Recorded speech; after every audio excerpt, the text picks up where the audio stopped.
ఆడుకుంది చాలు, వెళ్ళి రెడీ అవ్వండి. పిల్లలు నవ్వుతున్నారు, సిగ్గనిపించట్లేదా మీకు? ఓ నేనేదేం పట్టించుకోనులే.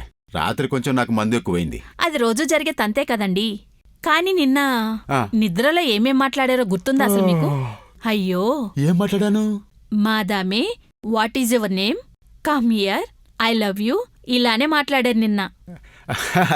అదేంటంటే నువ్వు అనుకుంటున్నట్టు అదేమీ లేదు నాన్సీ.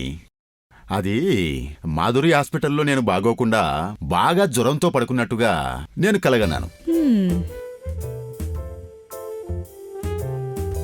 ఏయ్ ఐ లవ్ యూ అని నేనేం చెప్పలేదు గాని ఐ గివ్ యూ అని చెప్పుంటాను. అది బిల్లు ఎక్కువ వచ్చినప్పుడు నేను ఇచ్చేస్తాను, మీరేం భయపడకండి అన్నాను. ఓ అలాగా. ఆ, నా బంగారు గదు, ఈ విషయం నువ్వు ఎవరి దగ్గర చెప్పకూడదు, సరేనా? ఏంటండి మీరిలా మాట్లాడుతున్నారు? నేనెందుకు మీ